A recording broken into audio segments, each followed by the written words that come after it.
ये जितने भी आदिवासी पूर्वज हैं, उन सभी पूर्वजों ने केवल और केवल मुगलों के टाइम में आंदोलन किया और अंग्रेजों के टाइम में आंदोलन किया, उससे पहले कभी आंदोलन नहीं किया। उसका कारण क्या?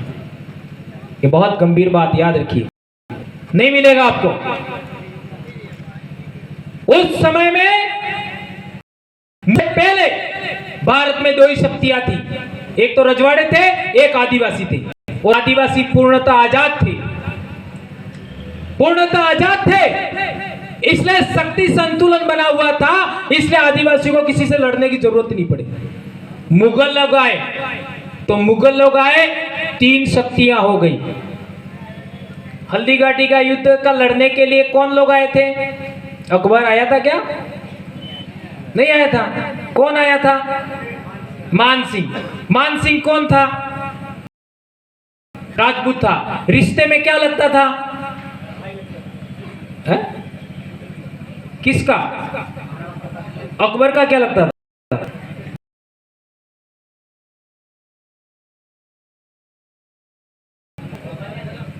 राजपूत से लड़ने के लिए राजपूत आया। इतनी सी बात करता हूं, ठीक है? बराबर है? आज यही हो रहा है, आदिवासी से लड़ने आदिवासी आ रहा है? पूरे राजस्थान का नक्शा बदल दिया, सारे मुगलों का, तुर्कों का विजय हो गया। क्यों विजय हो गया? राजपूत राजपूत से लड़ता था पहले। दो शक्तियां मिलकर के लड़ने के लिए आई थी, इस वजह से राणा प्रताप को हमारे पास आना पड़ा। ये बात आप लोग इतिहास में जानते हैं, यहीं पर राणा पूजा का इतिहास शुरू होता है। अब अंग्रेजों के जमाने में भी यही हुआ, फिर दो शक्तियां मिल गई 1818 में। कौन सी? रजवाड़े और अंग्रेज, दोनों ने मिलकर के आदिवासियों को दबाया।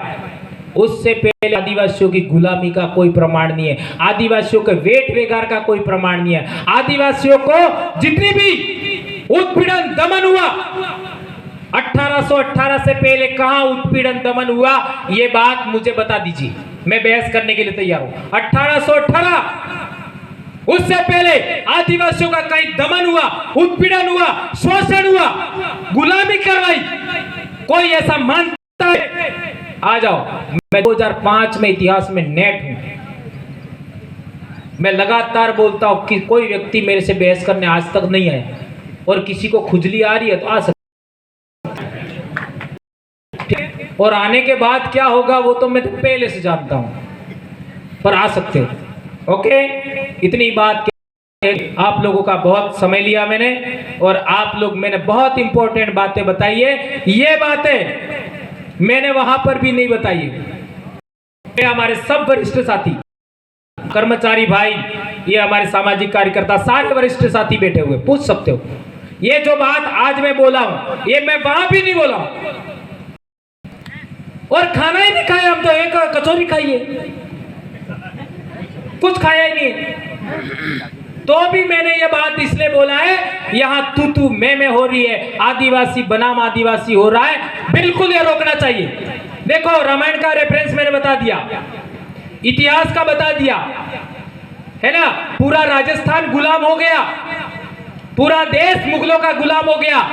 यदि राजपूत एक हो जाते और इन बाहरी ताकतों से लड़ते, देश का इतिहास कुछ और होता। इसलिए आज की तारीख में हम लोगों को में एक लड़ाई बिल्कुल नहीं लड़नी है, वह लड़ाई है आदिवासी बनाम आदिवासी।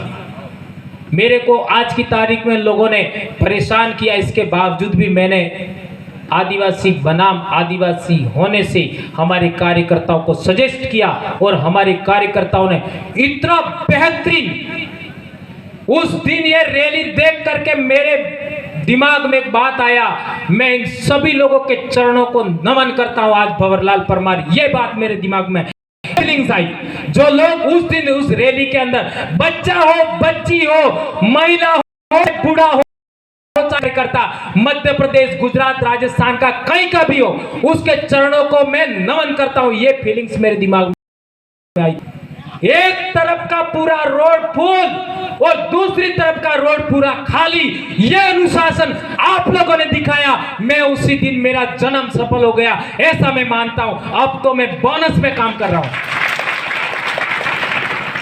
और आपके यहां से बहुत बड़ी संख्या में मेरे भाई आए थे। मैं नाम लेना अच्छा नहीं मानता, सभी भाई सबका मैं सम्मान करता हूं और मेरी जिंदगी आप लोगों को जो मैं ज्ञान मेरे पास है मैं सब आपको देना चाहता हूं, बशर्ते आप लोग आपस में लड़ेंगे नहीं, क्योंकि मेरे दिल को ठेस नहीं लगनी चाहिए। यदि मेरे दिल को ठेस लगेगी तो मैं दिल से जो बात कहना चाहता हूं वो आपको नहीं कह पाऊंगा। इतनी बात कह करके मैं अपनी बात समाप्त करता हूं मेरे भाइयों बहनों। धन्यवाद। जय जोहार, जय आदिवासी, जय भील प्रदेश। हाँ, अब मैं हेताय मरवा बाद एक ठिकाने जाऊं, बेणेश्वर ते अमर आदिवासी परिवार वाले विचार की दो जीवते जाइए भाई बेणेश्वर ते तमे अब्बा बोले तैयार हो राय साहब। हम मरने के बाद बेणेश्वर जाते हैं,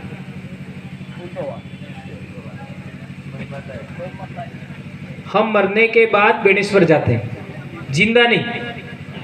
मरने के बाद हमारा जो फूल होता है वो लेके हमारे सारे समाज वाले लेके जाते हैं, वहाँ गंगा जी नहीं जाते। तो हम लोगों ने अभी सोचा है कि 30 तारीख को हम जिंदा बेणेश्वर जाएं।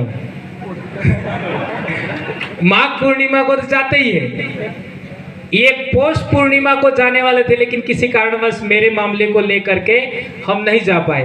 तो अभी 30 तारीख को जाए ऐसा लोग कह रहे हैं और है। तो आप लोग, भाई ने भी कहा मेरे को कि ये बात भी थोड़ा बोल दो, तो क्या आप लोग पधारेंगे? कौन कौन आएगा? बस सबको आना है। और मैं आज से ही हमारे जो कार्यकर्ता, वरिष्ठ कार्यकर्ता बैठे उनसे अनुरोध करना चाहूंगा, हम कम बोलेंगे तो चलेगा, हम बहुत मंचों पर बोलते हैं। हमारे बाहर के भाइयों को हमें उस दिन सुनना है, ये मेरी दिली इच्छा है। मैं भी नहीं बोलूं चलेगा, नहीं बोलूं चलेगा, लेकिन हम जो बाहर से आते हैं उनको अधिकतम हमें समय देना है, ऐसा मैं कहना चाहता हूं। और आप सब पधारेंगे, मैं किसी एक व्यक्ति को निमंत्रण नहीं दे सकता। मेरे लिए सब बराबर है, अधिकारी हो, कर्मचारी हो, बेटी हो, बहन हो, माता हो, जो भी हो, सब बराबर है।